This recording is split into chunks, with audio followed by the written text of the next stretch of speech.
Itu tadi ditutup dengan hadis Nabi yang terakhir yang ternyata buat Nabi tertawa.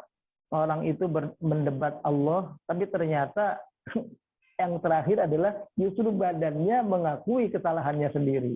Dia tadinya berharap badannya itu akan menjadi pembela dirinya. Dia bilang sama Tuhan, sama Allah, biarlah aku sendiri yang menjadi saksi, jangan orang lain. Aku nggak percaya sama orang lain.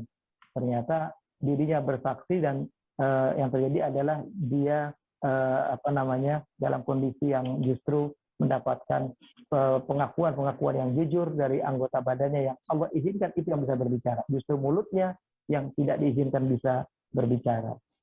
Ya kan tangan dan kakinya ya yang memberi kesaksian gitu. Jadi nanti pada saat di akhirat itu manusia itu sebenarnya kalau mulutnya atau dipersilakan bicara itu ya masih ngeles gitu ya, masih mengingkari gitu apa yang dilakukannya gitu ya Pak Ustadz ya.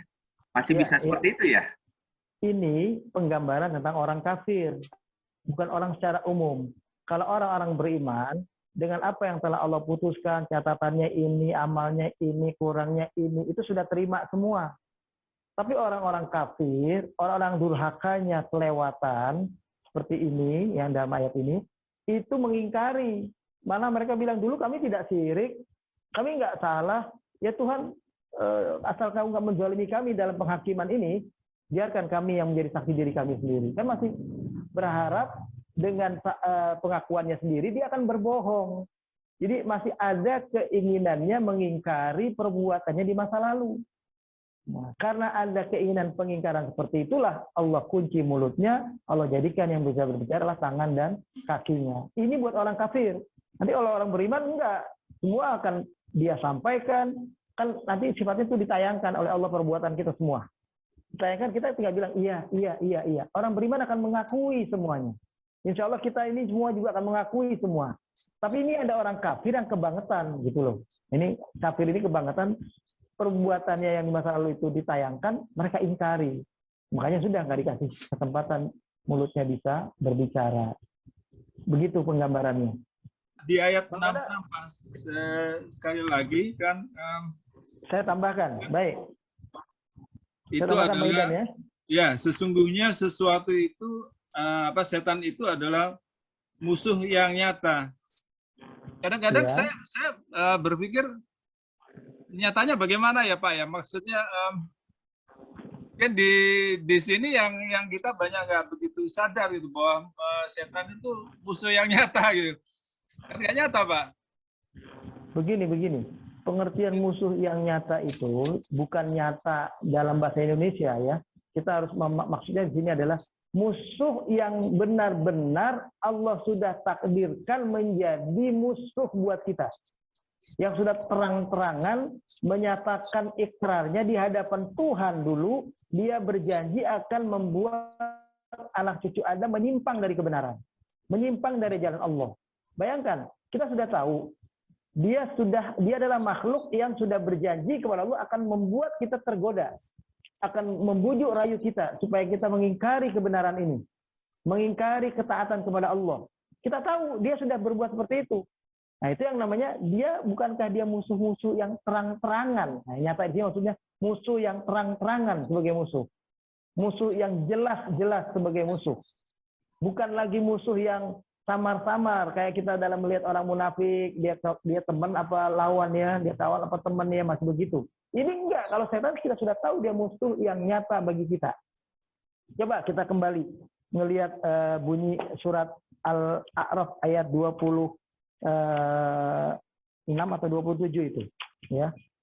Yang ya bani Adam la yaftinanakumus syaiton, ya, ayat 27. Ya bani Adam la yaftinanakumus syaiton kama akhraja abawaikum minal jannah.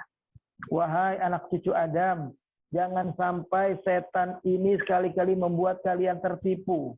Kalian mendapatkan cobaan kehidupan akibat bujuk rayu setan.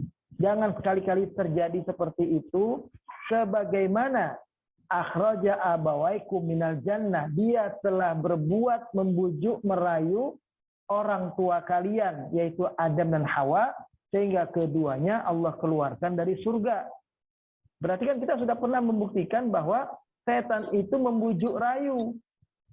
Bujukannya kan buat Nabi Adam waktu itu, ya, itu di dalam ayat ini 20 surah Al-A'raf itu.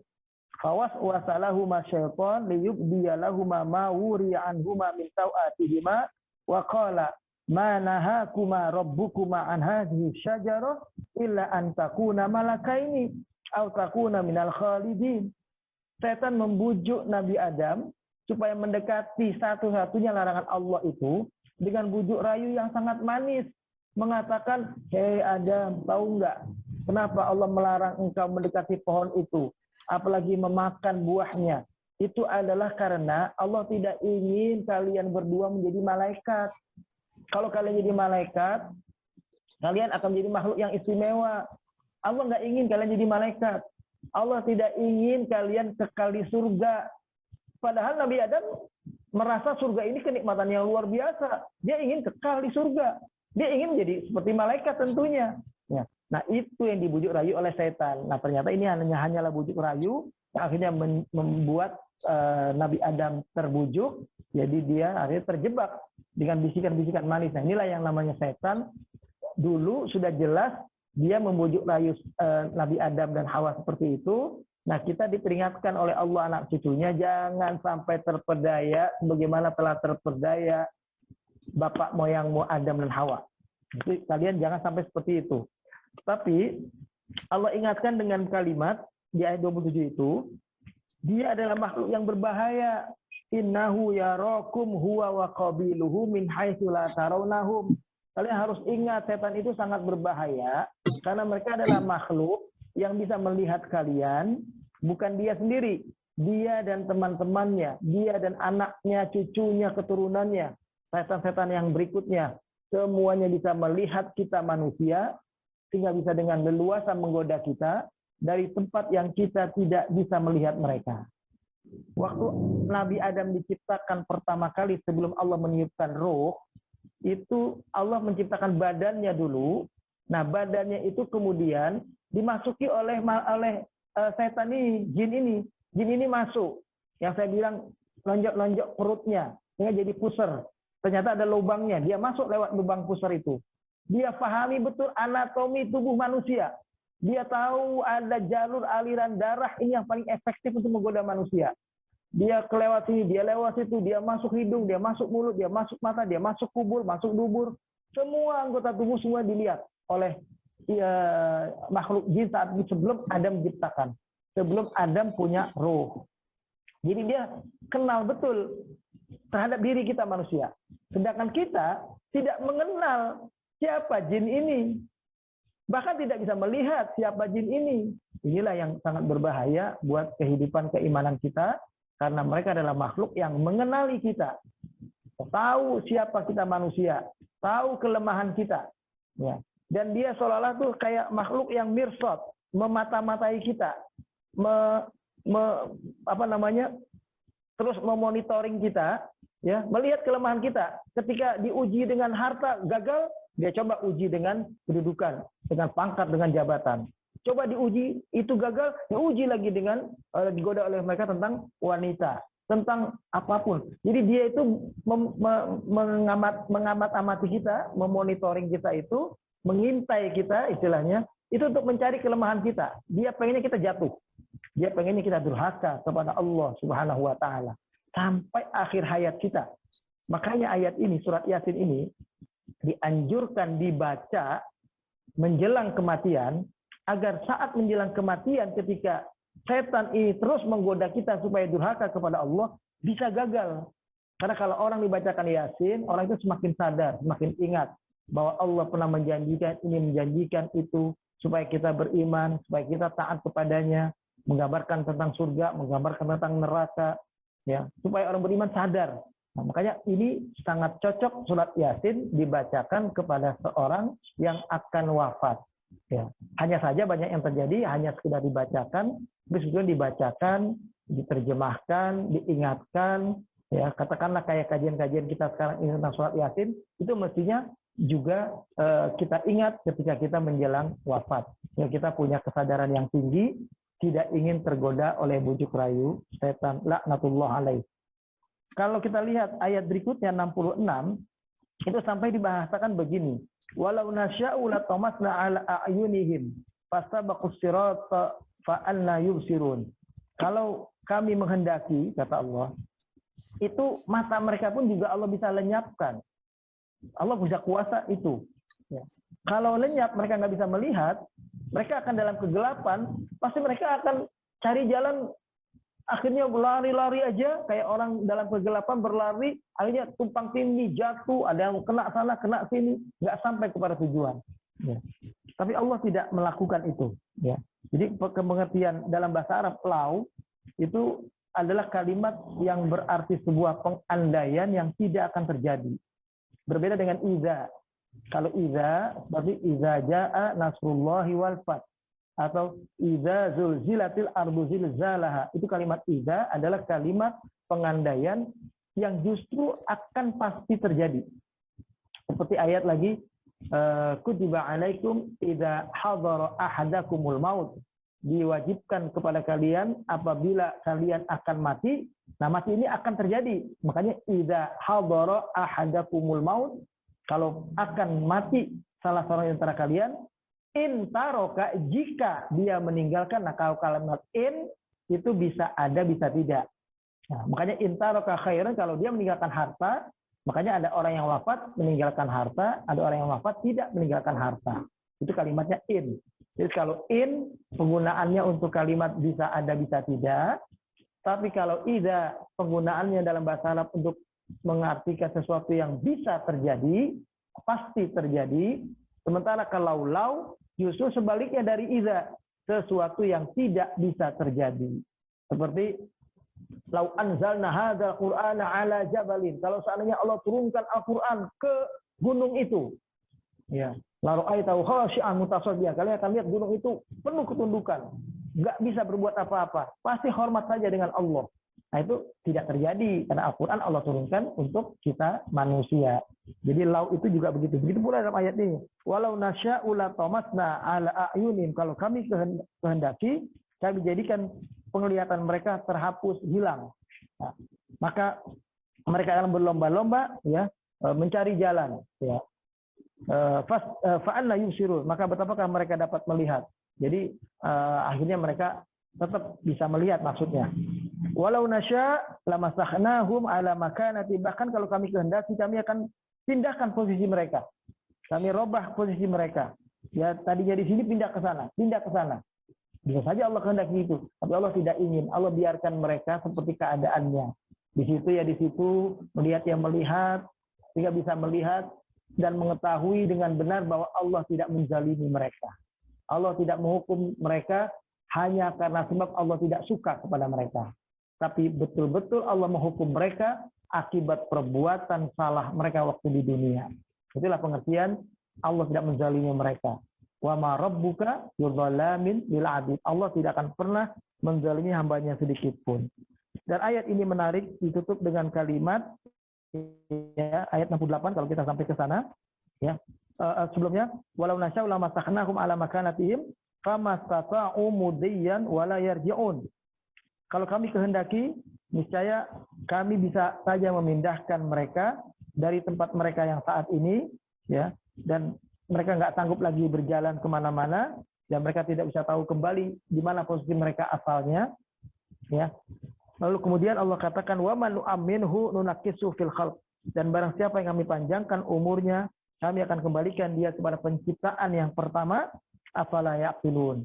Tidakkah mereka kembali berpikir? Ini maksudnya adalah kalau orang sampai umur lanjut usia Allah hidupkan, maka yang terjadi adalah nanti mereka akan hidup dalam keadaan seperti kehidupan mereka sebelumnya, yaitu kondisi lemah, kondisi tidak berdaya, kondisi ketika masih bayi, masih tidak bisa apa-apa, masih perlu pertolongan orang lain, makan disuapi, bangun untuk berjalan itu dituntun, diajarkan berjalan, dan sebagainya. Maka kita berlindung kepada Allah agar jangan sampai mengalami masa tua yang semacam itu. Biarlah Allah cabut nyawa kita dalam keadaan kita masih sehat, segar, dan kemudian kita tetap dalam keadaan iman Islam dan tetap istiqamah di dalam keyakinan kebenaran ini. Itu kita berharap demikian. Kalau kita baca surat pertama Al-Alaq itu, memang kuncinya ya kita paham kitab Allah, kita mendapat hidayah, sehingga kita bisa merasakan bahwa itu merupakan godaan setan. Seperti Nabi Daud itu diuji dengan permasalahan seorang yang memiliki 99 kambing, kemudian mengklaim yang satu pemilik kambing itu miliknya dia, padahal bukan gitu. Dan itu merupakan teguran bagi Nabi Daud gitu, bahwa kekuasaannya nggak boleh berlebihan gitu. Kalau memang bukan haknya gitu. Jadi memang waswis sudurinas itu menjadi panduan kita sebetulnya ya, dengan ilmu ya. Iya, jadi begini, musuh yang nyata itu ini dalam arti memang mau nggak mau ya kembali ke kalam Allah gitu. Bukan yang di sisi yang lain hanya dari yang secara kasat mata saja gitu. Dalam surat An-Nas itu ada perbedaan dengan surat Al-Falaq. Itu permintaan perlindungan kita kepada Allah itu ada perbedaan di situ. Di mana di surat Al-Falaq kita berlindung kepada Allah dengan menyebut nama Allah sekali saja. Qul a'udzu birabbil falaq. Lalu bentuk kejahatannya yang beragam. Disebutkan kejahatannya adalah min syarri ma khalaq, min syarri ghasiqin idza waqab, yaitu kejahatan makhluknya, kejahatan sihir, kejahatan malam, kejahatan orang yang nanti akan hasad sama kita misalnya. Itu bentuk kejahatannya yang diceritakan. Tapi perlindungan kepada Allahnya disebut Allah dengan satu kalimat saja di awal, qul a'udzu birabbil falaq, rabbil falaq. Berbeda dengan An-Nas, surat An-Nas kita minta berlindungnya kepada Allah itu sampai 3 kali menyebut nama Allah. Rabbin Nas, Allah sebagai Rabb. Malikin Nas, Allah sebagai Raja. Ilahin Nas, Allah sebagai sesembahan kita, sebagai yang kita sujud hanya kepadanya. Ya. Baru disebutkan kejahatannya yang kita minta perlindungan kepada Allah itu ternyata hanya satu saja, satu macam, yaitu min syarril waswasil khannas, dari kejahatan tipu daya setan yang suka membisik-bisikkan manusia. Nah, itu kejahatannya satu aja, yaitu kejahatan laten yang ada dalam diri kita. Ya. Ayat berikutnya adalah perincian tentang siapa yang menggoda kita. Al-Khannas itu siapa Al-Khannas? Disebutkan Al-Khannas adalah alladzi yuwaswisu fi sudurin nas. Mereka yang suka membisik-bisikan kejahatan, membisik-bisikan perbuatan yang menyimpang dari agama ini yang masuk lewat dada kita manusia. Alladzi yuwaswisu fi sudurin nas. Itu begitu. Jadi minta tolongnya kepada Allah sampai 3 kali. Dari kejahatan yang justru dari dalam diri kita. Karena ternyata kejahatan dari dalam diri kita, itulah kejahatan yang diperbuat oleh setan yang membisikkan kita dari dalam. Ya. Nah, kejahatan ini adalah kejahatan, sifatnya kejahatan yang dari diri kita. Kejahatan dari diri kita itu lebih berbahaya dari kejahatan yang dari luar. Yang dari luar kita tahu. Itu ibarat orang kafir kita tahu. Tapi kejahatan dari dalam tidak bisa kita ketahui dengan baik. Ini sesuatu yang kadang kita sangka itu bisikan yang benar, tapi ternyata bisikan yang menjerumuskan. Nah, itulah yang berbahaya. Nah, makanya disebutkan dalam surah An-Nas, minta tolongnya kepada Allah sampai 3 kali menyebut kejahatannya satu, yaitu kejahatan dari dalam diri kita, yang di situ adalah pengaruh setan yang kuat, yang senantiasa membisikkan kita supaya berbuat yang menentang ajaran Allah. Sementara di surah Al-Falaq justru macam-macam kejahatan yang diterangkan. Ya, itu begitu. Keterangan yang kemarin beliau tanya hadisnya mana yang tentang Nabi Adam. Allah usap punggungnya lalu keluar ruh semua itu. Hadis dari Abu Hurairah. Hal ini riwayat Imam Tirmizi. Dalam kitab ya Sahih Imam Tirmizi ini yang berbunyi begini. Lama khalaqallahu Adam masaha dhahrahu fasaqata min dhahrihi kulla nismatin huwa khaliquha min dzurriyyatihi ila yaumil qiyamah. Jadi dikatakan oleh Abu Hurairah, Rasulullah sallallahu alaihi wasallam bersabda, ketika Allah menciptakan Adam pertama, Allah mengusap punggungnya Nabi Adam. Maka berjatuhanlah semua ruh yang bakal Allah ciptakan dari anak keturunannya sampai nanti hari kiamat. Jadi ini hadisnya dari Abu Hurairah, riwayat Imam Tirmidzi. Jadi betul, diciptakan manusia ruhnya dulu dari punggung Nabi Adam, diusap oleh Allah punggungnya, keluar semua ruh manusia. Manusia yang menjadi Hawa, manusia kedua setelah itu, ya Hawa itu kan dari penciptaan Nabi Adam, karena disebut Hawa, itu karena dari Hayyun, Hayyun artinya yang hidup. Jadi Hawa itu adalah makhluk yang Allah ciptakan dari sosok yang hidup, yaitu Nabi Adam. Diambil dari tulang rusuknya. Beda dengan Nabi Adam, Allah ciptakan pertama kali dari bentuk jasadnya dulu, kemudian diciptakan ruh. Sedangkan kalau Hawa, Allah ciptakan dari Nabi Adam. Dan ruh manusia yang sampai nanti hidup akan hidup di hari kiamat pun sudah Allah ciptakan pada saat itu. Jadi semua ruh manusia sudah Allah ciptakan. Ini nyambung sama Ustadz bin Novel. Itu Nabi Ibrahim memanggil-manggil, disuruh perintahkan Allah memanggil-manggil supaya berhaji. Padahal Nabi Ibrahim bertanya, siapa yang mau dipanggil? Begini, kalau itu soal lain. Itu soal lain. Kalimat wa'adzin finnas bil haji ya'tuka rijalan. Nabi Ibrahim disuruh oleh Allah menjadi muazzin. Menjadi muazzin saja. Dia yang memanggil. Nabi Ibrahim bilang, bagaimana saya manggil manusia semua? Nggak nyampe dong ya Tuhan. Kata Allah, cukup engkau pokoknya manggil saja. Tugasmu mengumandangkan panggilan. Dan tugasku, kata Allah, menjadikan panggilan itu sampai kepada makhluk ciptaanku.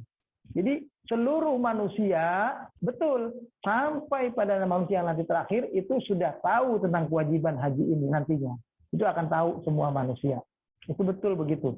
Dan sebetulnya pengertian arwah di sini yang paling esensial untuk dijelaskan adalah bahwa sebelum kita diciptakan ruh ini menyatu dengan jasad nantinya, Allah pernah mengambil perjanjian dengan kita untuk mengakui Allah sebagai Rabb atau Tuhannya. Ini yang paling esensial, paling utama. Bagaimana yang diabadikan dalam surat Al-A'raf ayat 172. Nah, dari situlah makanya buat kita jadi masuk akal, karena ruhnya masih Allah kumpulkan baru. Belum sudah tercipta semuanya, sudah ada. Makanya ruh itu mengakui kita semua mengakui bahwa Allah adalah Tuhan kita. Hanya persoalannya adalah hanya ruh orang beriman sekarang ini yang mengakui pernah melakukan itu, sementara ruh orang kafir tentu saja mereka tidak mengakui itu pernah terjadi. Ya orang kafir begitu. Ini aja di akhirat masih ada pengingkaran. Kalau dikasih kesempatan mulutnya berbicara, dia bilang kami dulu tidak syirik, kami dulu tidak berbuat maksiat, kami dulu tidak mengikuti setan. Akan ngakunya begitu. Makanya Allah kunci mulutnya, yang bicara tangannya, kakinya, supaya ada kejujuran, pengakuan yang benar. Melihat dialog ini dengan orang kafir, berarti memang proses hisab itu juga cukup memakan waktu, atau memang zona waktunya yang berbeda ya? Hisab itu sangat lama, makanya hanya orang-orang yang beruntung yang nantinya tidak melalui proses penghisaban. Ada yang mengatakan penghisaban itu akan berlangsung selama 70.000 tahun. Penghisaban. Itu ada riwayat yang seperti itu mengatakan, jadi hisab itu panjang dan lama sekali. Jadi kita itu prosesnya di padang mahsyar, kemudian masuk Shiratal Mustaqim, jalan yang di titik itu, Rasulullah sudah di depan, di ujung duluan, dia selalu mendoakan Allahumma aminhu. Kalau ada umat yang lewat, dia minta kepada Allah, ya Allah selamatkan umatku, selamatkan umatku. Nah, di antara mereka ada yang melewati titian itu seperti kilat, sangat cepat, langsung selamat. Ada yang melewatinya seperti angin, ada yang melewatinya seperti burung berterbangan, kecepatan burung, ada yang melewatinya dengan berdiri biasa, ada yang merangkak, ada yang akhirnya jatuh. Nah, itu semuanya. Dan kalau jatuh pun, itu baru sampai kepada kedalaman siksa api neraka selama 70.000 tahun juga. Ini kebetulan sama angkanya. 70.000 tahun baru sampai kepada bawahnya api neraka. Jadi kalau ada yang jatuh dari Shiratal Mustaqim. Nah, orang-orang yang kafir nggak melewati Shiratal Mustaqim. Mereka ketika di padang mahsyar penghisabannya di situ. Makanya mereka termasuk orang-orang yang tanpa hisab. tapi tanpa hisab masuk neraka. Maksudnya bukan tanpa hisab kemudian untuk di surga. Sedangkan nanti orang-orang beriman akan ada penghisaban, dan disitulah setelah penghisaban mereka akan ketahuan ada ahli neraka, ada ahli surga, ada ashabul a'raf. Nah, itu yang di tengah-tengah dulu. Karena timbangannya sama. Ke surga belum bisa karena masih kurang amalnya, kurang berat. Ke neraka juga tidak dimasukkan karena amalnya tidak pantas pula untuk dijebloskan ke dalam neraka. Mereka masih di tengah-tengah. Yang ujungnya dengan syafaat Rasulullah, dengan syafaat mungkin dari anak-anaknya, dengan syafaat dari amal-amal tertentu yang dia miliki, yang baru Allah munculkan, ya keikhlasan-keikhlasan tertentu dalam perbuatan amalnya. Lalu itulah yang membuat orang itu Allah masukkan akhirnya ke dalam surga. Nah itu jadi dari sini yang namanya syafaat itu berlaku itu syafaat anak, syafaat Rasulullah, syafaat Al-Quran, syafaat puasa. Kalau dibahasakan dalam hadis, di Al-Quran memberi syafaat, puasa memberi syafaat, anak-anak kita memberi syafaat, Rasulullah memberi syafaat. Tapi syafaat itu kata Allah dalam Al-Quran, man dzalladzi yashfa'u illa bi'idznih. Tidak ada yang dapat memberi syafaat kecuali atas izin Allah Subhanahu wa taala. Nah, syafaat itu terjadi ketika orang ditentukan sudah surga dan neraka, tapi ada orang yang belum ditentukan. Dari sini syafaat itu terjadi, yang akhirnya membuat orang itu insya Allah masuk ke dalam siksa, masuk ke dalam kenikmatan surga akhirnya.